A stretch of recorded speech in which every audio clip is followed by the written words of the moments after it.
গুপ্তধন। আমরা অনেকেই নাম শুনেছি গুপ্তধনের, কিন্তু কি এই গুপ্তধন? গুপ্তধন হলো লুকিয়ে থাকা মণি মাণিক্য, ধন সম্পত্তি।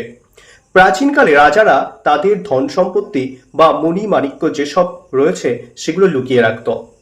ভারতবর্ষের অনেক জায়গা রয়েছে যেখানে শোনা যায় যে এখনো হাজার হাজার বছর পুরনো গুপ্তধন রয়েছে, বা কয়েকশো বছর পুরনো গুপ্তধন রয়েছে। সত্যিই কি রয়েছে নাকি মিথ্যা? আবার এও শোনা যায় এই সকল গুপ্তধনগুলো পাহারা দিচ্ছে অনেক সাপ বা অনেক পুরনো দিনের মন্ত্রতন্ত্রের কোনো মায়াবী কিছু। সত্যি কি তাই, নাকি সবটাই মিথ্যা? আজ জানবো আমাদের এই ভিডিওর মাধ্যমে। নমস্কার, আমি সুরজিৎ, আপনারা দেখছেন Surajit life line YouTube channel. আমরা প্রতিদিন নিত্য নতুন ঘটনা আপনাদের সামনে তুলে ধরি, তেমনি আমাদের আজকের পর্বে থাকবে গুপ্তধন রহস্য। তো চলুন বন্ধুরা, আর বেশি দেরি না করে আমরা এখন চলে যাচ্ছি গুপ্তধন রহস্য উদ্ঘাটনে।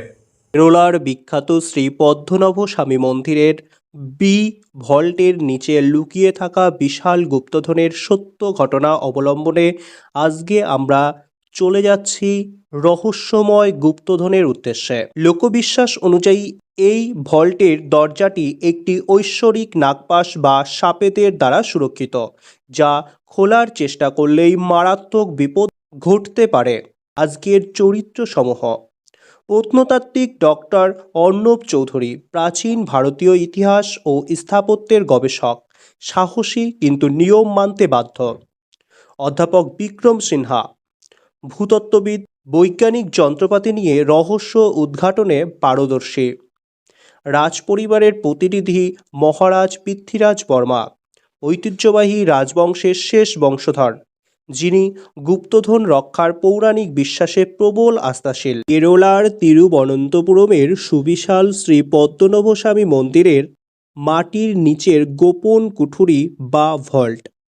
সুপ্রিম কোর্টের নির্দেশে একে একে মাটির নিচের 6টি কুঠুরি খোলা হলেও শেষ কুঠুরি অর্থাৎ ভল্ট বি আজও রহস্যে ঘেরা বা তালাবন্ধ। মন্দিরের ঠিক মাঝখানে অবস্থিত ভূগর্ভস্থ ভল্ট বি এর বিশাল লোহার দরজাটিতে কোনো হাতল বা তালা নেই। দরজাটিতে খোদাই করা রয়েছে দুটি বিশাল কোবরা সাপের চিহ্ন।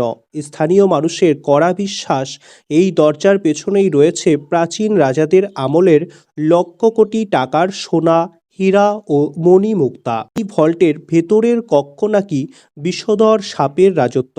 2011 সালের এক গুমোট বিকেল, সুপ্রিম কোর্টের অনুমতি নিয়ে এবং রাজপরিবারের প্রতিনিধি মহারাজের উপস্থিতিতে প্রত্নতাত্ত্বিক দল মন্দিরের বেসমেন্টে প্রবেশ করল।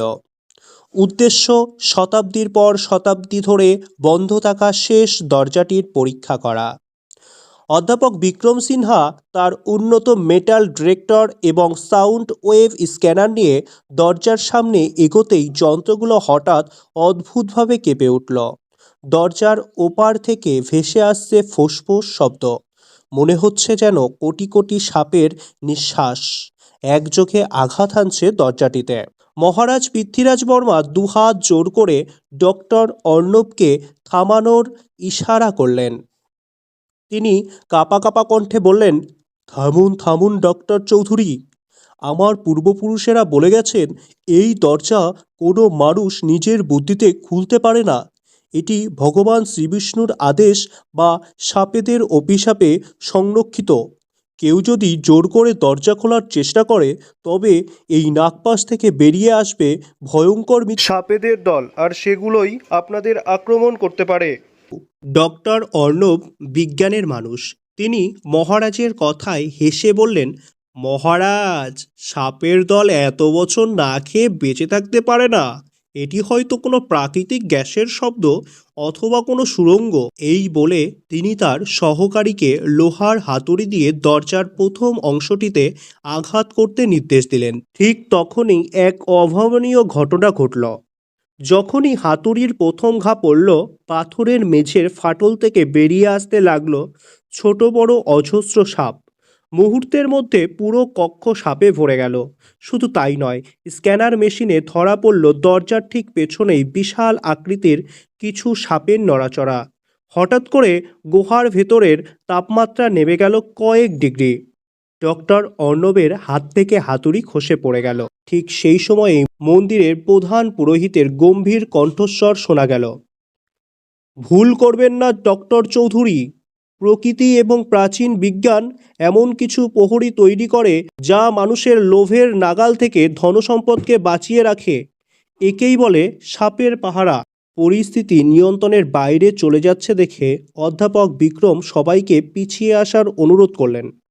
ডক্টর অর্ণবও বুঝতে পারলেন কিছু প্রাচীন রহস্যকে তার নিজের জায়গাতেই অক্ষত রাখা উচিত। তারা কোনো মতে সেই ভূগর্ভস্থ কক্ষ থেকে বেরিয়ে এলেন।